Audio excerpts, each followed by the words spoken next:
नमस्ते स्टूडेंट्स, आप सभी का स्वागत है एक बार और। मेरा नाम गोपाल झा और आप देख रहे हैं थर्मोडायनामिक्स चैप्टर। आज हम लोग थोड़ा सा न्यूमेरिकल, थोड़ा सा डेरिवेशन, ये सारी चीजों के बारे में बात करेंगे। बेसिकली हम लोग डेरिवेशन के बारे में बात करेंगे। तो डेरिवेशन में जो पहला डेरिवेशन है वो है वर्क डन का, जो इंपॉर्टेंट डेरिवेशन है। हमने अभी तक वर्क डन के फॉर्मूले देखे हुए थे। पहले हमने देखा था कि वर्क डन का फॉर्मूला बेसिकली कैसे काम करता है, ठीक है। तो हमने ये देखा था कि वर्क डन जो होता है वो usually negative integral of P external into dV, यही देखा था हमने। तो अब यहां क्या देखना है अब हमें कि ये सब से हमें क्या क्या मिलता है, what are the expressions for work done in different processes. जिसमें पहला प्रोसेस जो है हमारा वो है आइसोथर्मल इररिवर्सिबल प्रोसेस।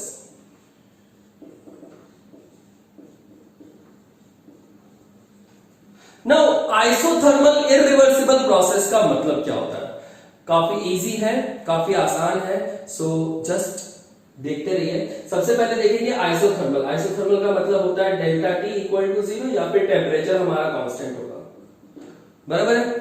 इररिवर्सिबल का मतलब क्या होता है? इररिवर्सिबल का मतलब होता है कि ये जो प्रोसेस है वो एक स्टेप में कंप्लीट हो जाता है। टेक्स ओनली वन स्टेप, ठीक है। और इसमें वर्क डन अगर हुआ तो कैसे होगा? सबसे पहली बात तो ये वर्क डन में हमारा जो प्रेशर है P external is going to be constant throughout the process, मतलब स्टार्टिंग से लेके एंड तक, ठीक है। से लेके एंड तक हमारा जो P एक्सटर्नल होगा वो कांस्टेंट रहेगा, राइट। सो देयरफॉर मान लीजिए एक कंटेनर है, इस कंटेनर में पिस्टन यहां से यहां आया, तो ये क्या हो जाएगा मेरा? चेंज इन वॉल्यूम, बराबर। ये वॉल्यूम मेरा क्या था? V1। ये वॉल्यूम मेरा क्या है? पूरा का पूरा V2। So therefore delta V is equal to V2 minus V1। At the same time we can also say, हम एक और चीज लिख सकते हैं, since work done is equal to minus force into displacement. अब आप बोलोगे सर माइनस फोर्स क्यों लिखा? तो इंपॉर्टेंट चीज, माइनस फोर्स इसी लिखा because work done is taking place with respect to system on surrounding. System work कर रहा है सराउंडिंग के ऊपर, ठीक है। तो हम लिखेंगे यहां पे कि since system is doing work,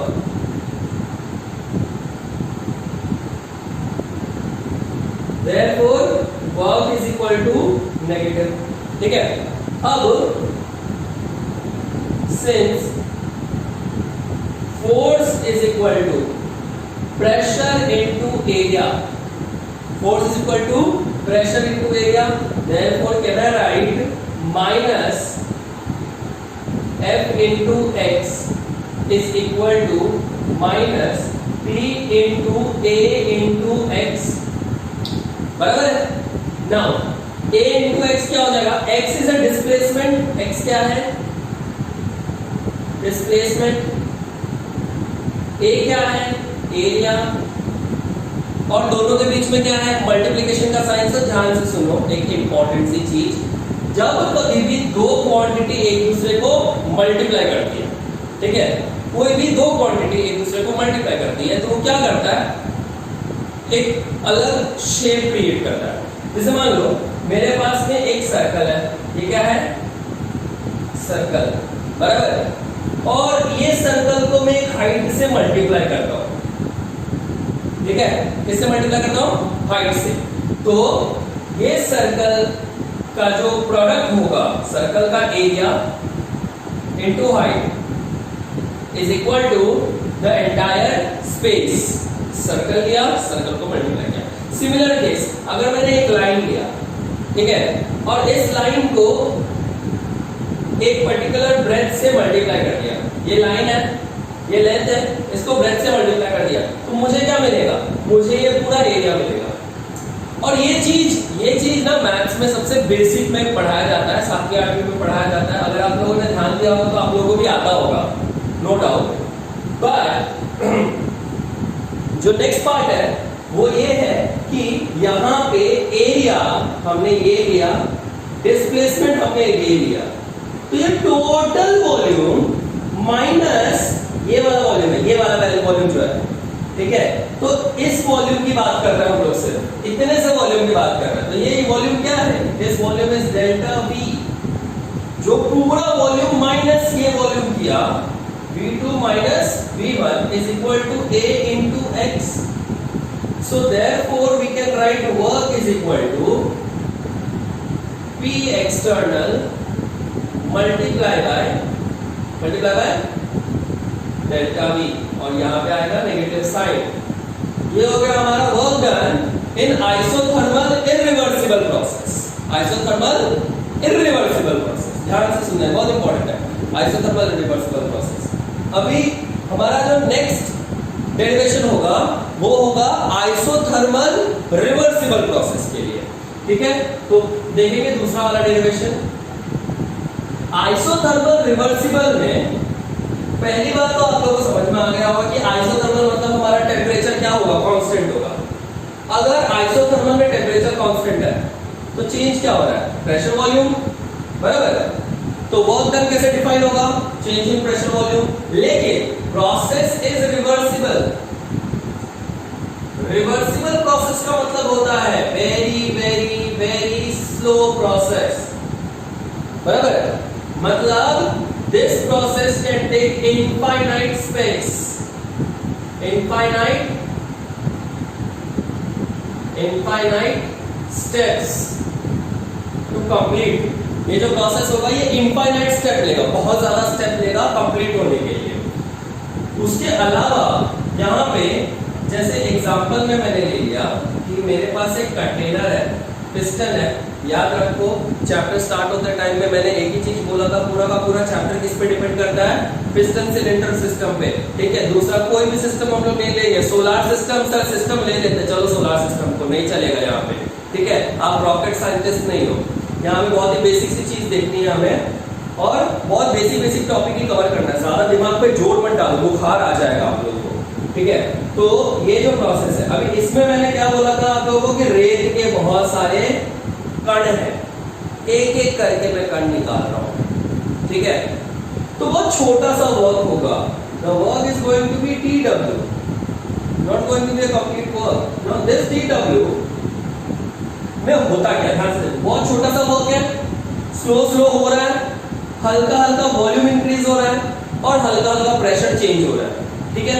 now external pressure मेरा क्या है? एक्सटर्नल प्रेशर मेरा P एक्सटर्नल है.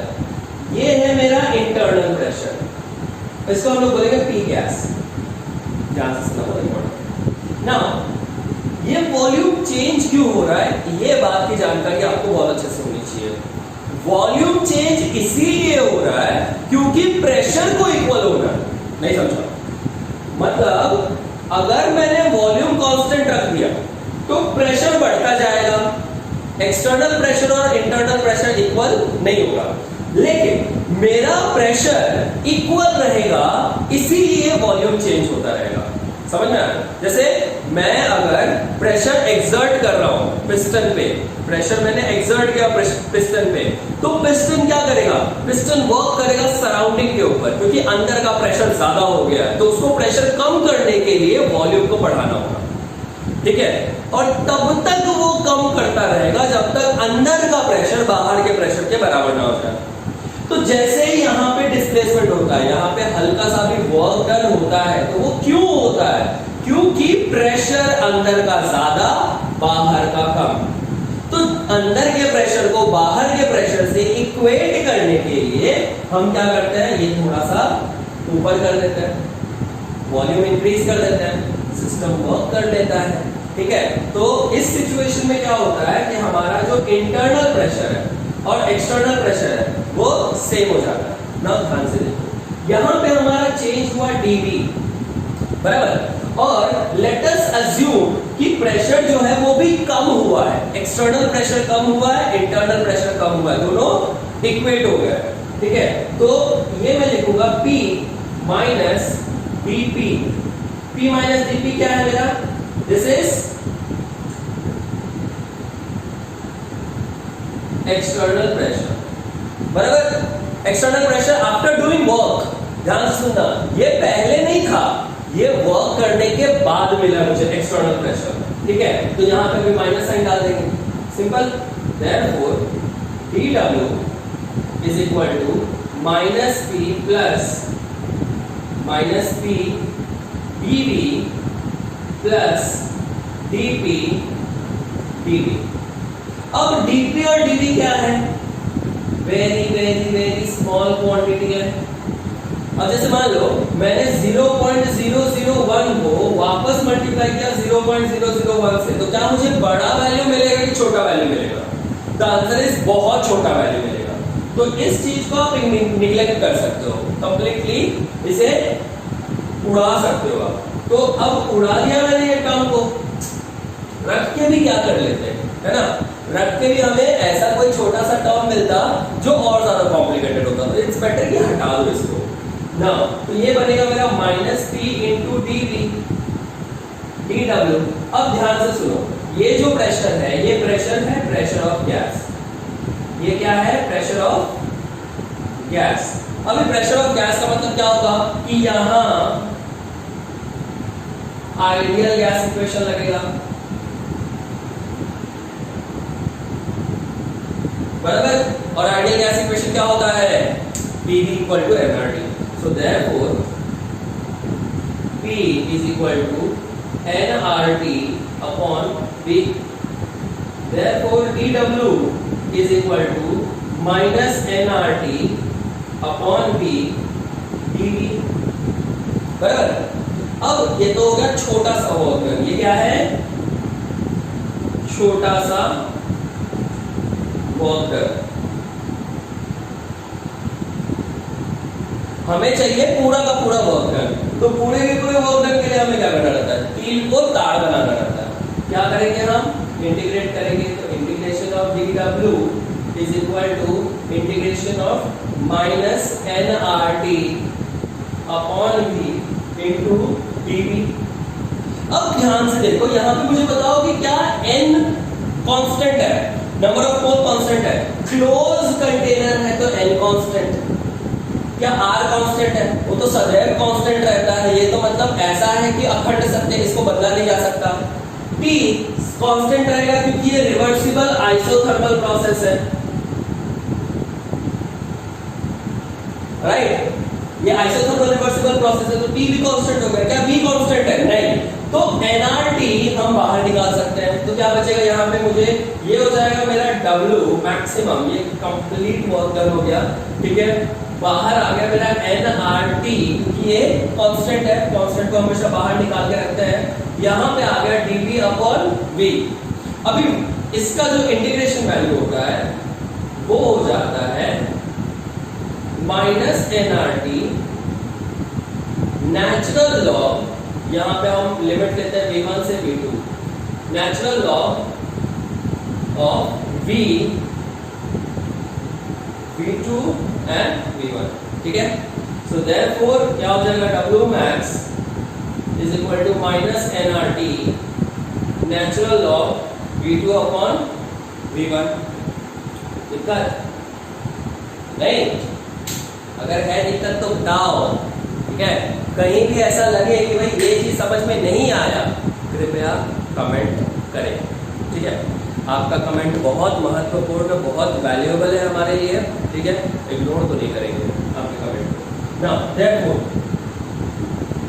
W max is equal to, natural log को चेंज करने के लिए हम लगाते हैं -2.303 nRT log to the base 10 V2 upon V1। ये हो गया हमारा डब्ल्यू मैक्स का formula. Eight the same time आपने नोटिस किया रहेगा यहाँ पे प्रेशर भी चेंज हो रहा है, तो अगर प्रेशर चेंज हो रहा है तो इसका मतलब प्रेशर के टर्म्स में भी हम लोग लिख सकते हैं यहाँ पे। तो therefore W max is equal to minus 2.303 nRT log to the base 10 P1 upon P2। ये हो गया हमारा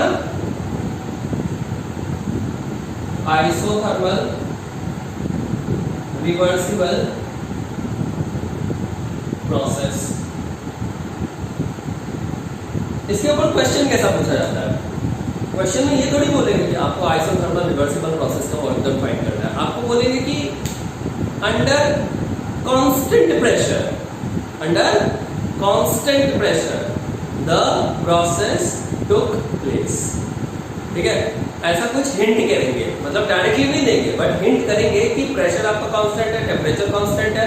ठीक है, और ये जो स्टेप है वो मल्टीपल स्टेप्स में प्रोसेस हो रहा है। अच्छा, दूसरी बात कभी भी याद रखना, सिस्टम जब कभी भी वर्क करता है तो उस वर्क को हम लोग स्पॉन्टेनियस वर्क कहते हैं। स्पॉन्टेनियस का मतलब होता है अपने आप होने वाला प्रोसेस। ठीक है, जैसे हमने आपको पढ़ाया, आपने समझा लेकिन भूल गए, कैसे? अपने आप। ठीक है, तो भूलो मत, रिपीट करो, बार बार देखो, क्योंकि ये ऑनलाइन है। ठीक है, थैंक यू सो मच। अभी अगला देखते हैं, let's go for the next one.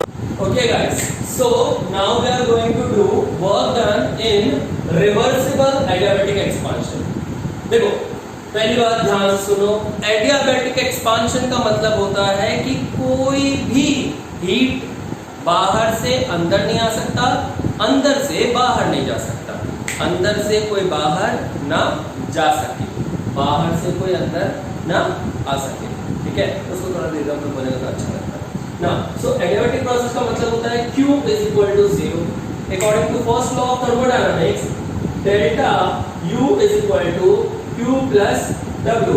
अब यहाँ पे मेरा Q 0 हो जाएगा, इसका मतलब हो गया मेरा delta U is equal to W। Now since W is equal to minus P delta V, therefore delta U is equal to minus P delta V, है नहीं? Now since at constant volume CV is equal to, CV क्या है? Delta U upon n delta T। ठीक है, अब थोड़ा सा इसको ना स्टैंडर्ड कर लेते हैं। फॉर 1 मोल जितना कम टर्म्स रहेंगे उतना इजी आंसर आएगा, जितना ज्यादा टर्म्स रहेंगे उतना डिफिकल्ट आंसर आएगा। ठीक है, कभी भी याद रखो, कोई भी डेरिवेशन में हमें कांस्टेंट, ठीक है, जितना ज्यादा कांस्टेंट रहेगा कोई दिक्कत नहीं है, वेरिएबल जितना कम रहेगा उतना अच्छा।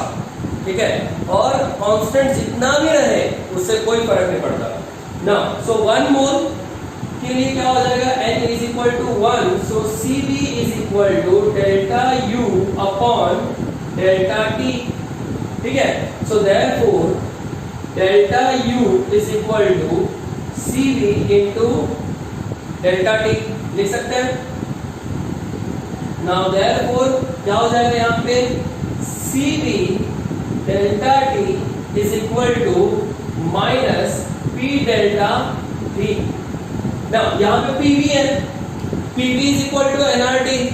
यहाँ पे n तो चेंज हो नहीं रहा है, तो हम यहाँ पे P की जगह पे क्या डाल सकते हैं? RT, है नहीं? तो यहाँ पे हम लिख सकते हैं PV is equal to nRT। Since n is equal to 1, therefore P is equal to RT upon V, है नहीं? So therefore Cv delta T is equal to minus RT into delta V upon V। अब ये T को यहां लेके आ जाओ, problem है नहीं ना? देखो ये हो जाएगा CV delta T upon T R delta V upon V. अब फॉर स्मॉल चेंज एक छोटा सा चेंज लेते हैं। चेंज में क्या हो जाएगा, ये हो जाएगा dt, therefore CV dt upon t is equal to minus r dv upon v। करेंगे integration, therefore integration of t1 से t2 CV dt upon t is equal to minus r integration v1 से v2 dv upon v. Now this will give me CV into natural log t2 upon t1 and ये मुझे देगा minus r natural log v2 upon v1। अभी दिक्कत आ रही है कुछ? पक्का? देखो किसी चीज बताई थी मैंने पहले आप लोगों को, वो क्या बताई थी, CP minus CV is equal to R, बराबर। तो अब क्या करेंगे हम लोग, अब हम इसे चेंज करेंगे, कन्वर्ट करेंगे एक पर्टिकुलर, और वो क्या होगा ध्यान से देखो, CP minus CV is equal to R, at the same time CP upon CV is equal to gamma. तो इस दोनों का यूज करके यहां पे चेंजेस लाएंगे। तो देखो R upon CV, therefore R upon CV is equal to CP minus CV upon CV, therefore CP upon CV minus CV upon CV, ये हो जाएगा गामा माइनस 1। तो क्या मैं ऐसे लिख सकता हूं, therefore natural log T2 upon T1 is equal to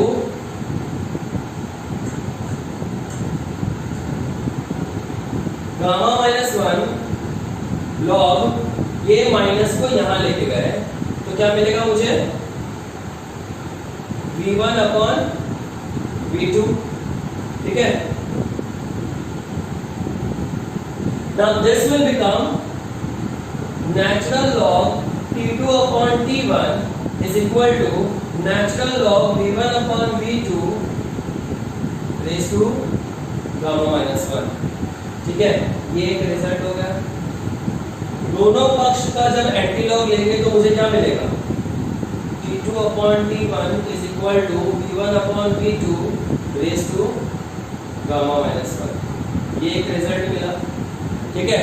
क्या मिला, रिजल्ट मिला, ठीक है। अब इसके आगे देखते हैं। Now so we have T2 upon T1 is equal to V1 upon V2 raised to gamma minus 1। Now since gamma is always greater than 1, आप बोलोगे सर ऐसा क्यों? तो याद करो फर्स्ट लॉ ऑफ थर्मोडायनामिक्स के टाइम पे मैंने एक्सप्लेन किया था कि Cp हमेशा Cv से ज्यादा होता है, ठीक है। तो Cp अगर Cv से हमेशा ज्यादा होगा तो सीधी सी बात है कि Cp अपॉन Cv हमेशा पॉजिटिव, मतलब एक से ज्यादा मिलेगा हमें, ठीक है। हमेशा क्या मिलेगा, एक से ज्यादा। तो एक से ज्यादा मिलने का मतलब ये होता है कि हमारा जो गामा वैल्यू है ये हमेशा ज्यादा रहेगा, है नहीं। नाउ देयरफॉर मैं ऐसा लिख सकता हूं T1 upon T2 is equal to V2 upon V1। यहाँ पे रिवर्स रिलेशन दिख रहा है हमें, क्या दिख रहा है, इसका मतलब क्या हो गया कि अगर मेरा वॉल्यूम इंक्रीज होगा तो टेम्परेचर डिक्रीज होगा, ठीक है। इसका मतलब क्या हुआ कि gas cools down when it is expanding. Adiabatic process में अगर गैस एक्सपांड हो रहा है तो इसका मतलब क्या होगा, वो ठंडा हो जाएगा, ठीक है। So now next relation, since we all know that PV is equal to nRT, ठीक है। Also P1 V1 upon T1 is equal to T2 V2 upon T2, right? So therefore T1 V1 upon T2 V2 is equal to T1 upon T2। अपन क्या करते हैं कि T1 upon T2 की जगह पे T1 V1 upon T2 V2 रख सकते हैं, है ना? तो क्या मिलेगा मुझे? Therefore P1 V1 upon P2 V2 is equal to V2 upon V1 raise to gamma minus 1। अब यहाँ पे देयरफॉर ये अलग कर दिया, ये अलग कर दिया, यहाँ पे तो ये है ही, ये यहाँ जाएगा तो घूम जाएगा, पलट जाएगा, तो ये हो जाएगा P1 upon P2 is equal to V2 upon V1 gamma minus 1 into V2 upon V1 raise to 1। So this will become V2 upon V1 raise to gamma. So therefore P1 upon P2 is equal to V2 upon V1 raised to gamma. Therefore, we can write PV raised to gamma is equal to constant. दिक्कत ये हो गया हमारा एक relation, easy है। तो अब PV raised to gamma is equal to constant। अब ध्यान से देखो, हमने देखा था ये तो हो गया आइडियामेट्रिक के लिए, हमने देखा था आइसोथर्मल में PV is equal to constant होता है ना? PV equal to constant in isothermal, बराबर? तो इसके बेसिस पे कभी भी आपसे पूछा जाए कि अगर मान लो एक ग्राफ है और दोनों ग्राफ का नेचर कैसा है? इन्वर्टेड स्ट्रेट लाइन, यहाँ पे रेक्टेंगुलर हाइपरबोला, ठीक है? ये हो गया P, ये हो गया V। आपसे पूछा जाए कि भाई इसमें बताओ कौन सा वाला आइसोथर्मल है, A से B वाला आइसोथर्मल है या A से C वाला आइसोथर्मल है, तो आप कैसे बताओगे? आइसोथर्मल और आइडियामेट्रिक आपको डिफाइन करना है, ठीक है? तो इसके लिए सबसे आसान तरीका क्या होता है, देखते हैं, एक एक करके देखेंगे।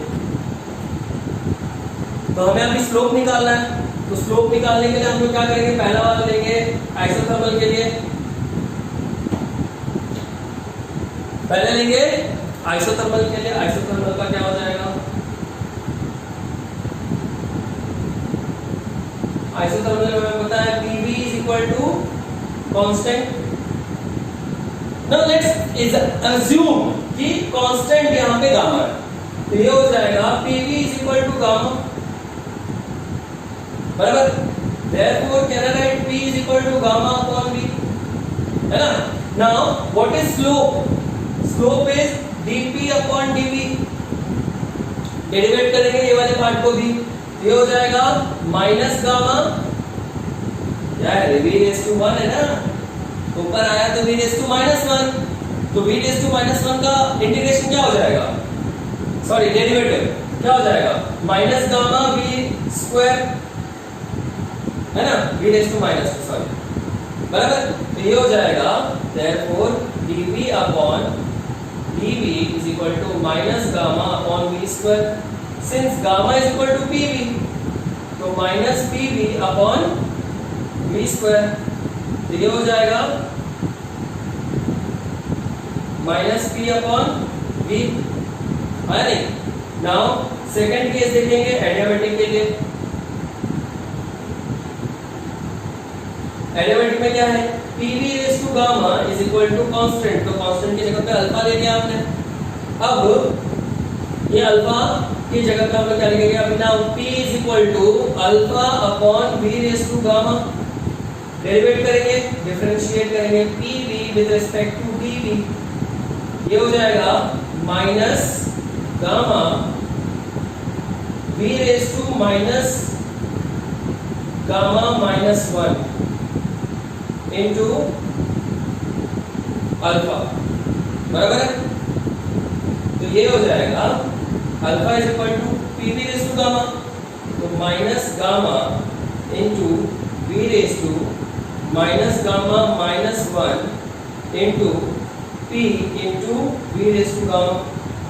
अब ये गामा वाला कैंसिल हो जाएगा, क्या हो जाएगा ये dp upon dv is equal to minus gamma into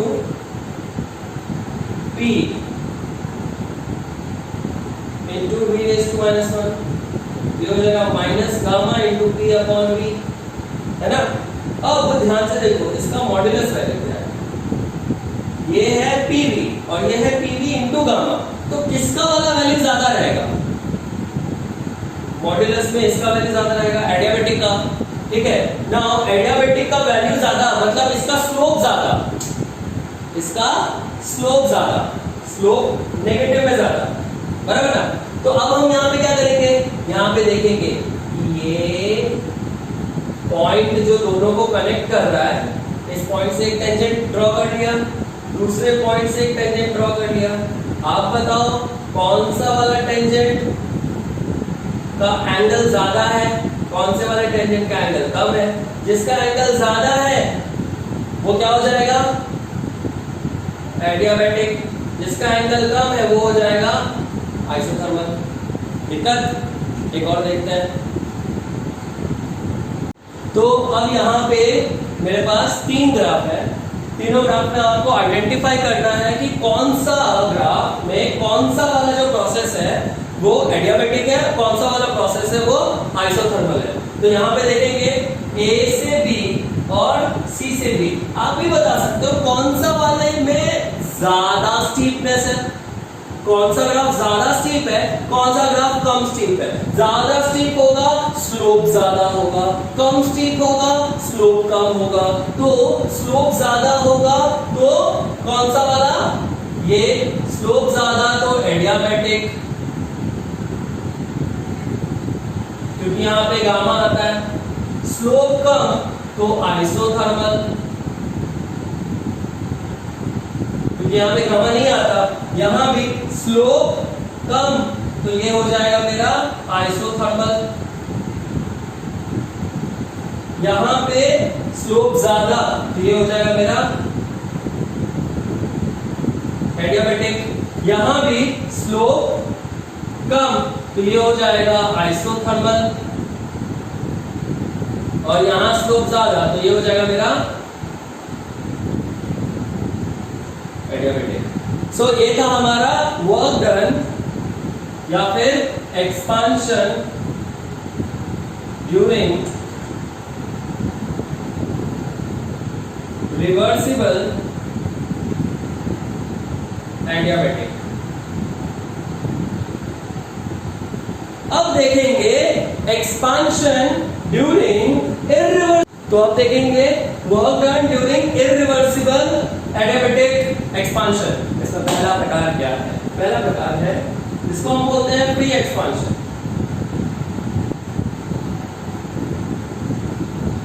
इसके बारे में मैंने आपको पहले भी बताया हुआ है, ठीक है। फ्री एक्सपांशन बेसिकली क्या होता है कि मान लो कोई भी एक्सटर्नल प्रेशर एक्सर्ट ना हो, जब गैस फ्रीली एक्सपांड करता है तो वहां पे वर्क डन कंप्लीटली जीरो हो जाता है, ठीक है। तो work done is equal to minus P external V2 minus V1। तो इस सिचुएशन में हमारा P एक्सटर्नल क्या हो जाएगा, जीरो हो जाएगा। In vacuum P external becomes zero. तो वैक्यूम में P एक्सटर्नल हमारा क्या हो जाएगा, जीरो। तो अगर P एक्सटर्नल जीरो हो गया तो हमारा वर्क डन क्या हो जाएगा, work done will also be zero. दूसरा है एक्सपांशन ऑफ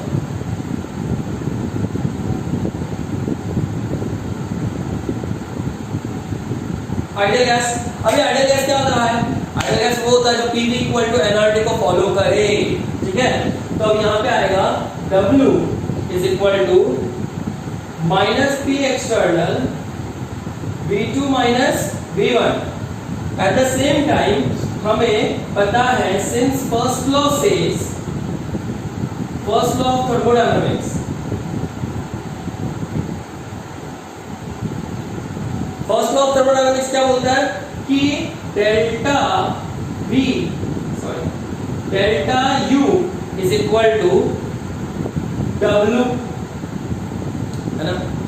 नहीं, यही होता है delta U is equal to W, क्योंकि Q तो 0 हो गया, तो देयरफॉर हम लिखेंगे delta U is equal to CV delta T, ये हमने पहले भी देखा हुआ है। Therefore CV T2 minus T1 is equal to minus P external V2 minus V1।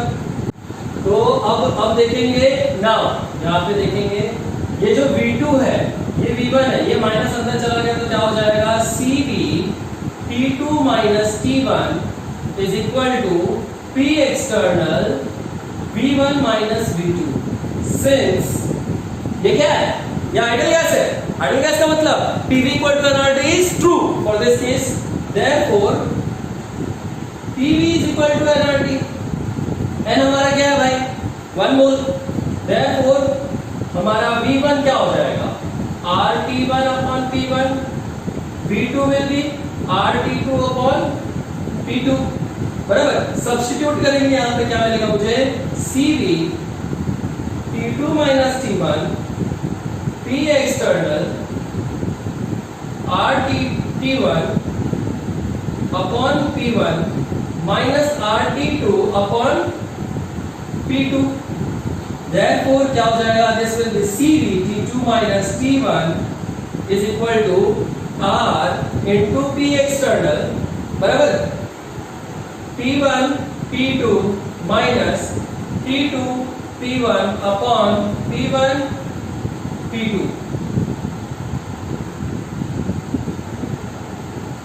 अब यहां पे देखेंगे कि यहां पे हमारे पास में एक एक्सप्रेशन आया है, ठीक है। ये एक्सप्रेशन में क्या क्या वेरिएबल है, CV वेरिएबल है, T2 वेरिएबल है, T1 वेरिएबल है, P एक्सटर्नल वेरिएबल है, P2 वेरिएबल है, P1 वेरिएबल है। तो अगर इनमें से मुझे सबसे इंपॉर्टेंट क्या फाइंड आउट करना रहेगा, T2 which is final temperature।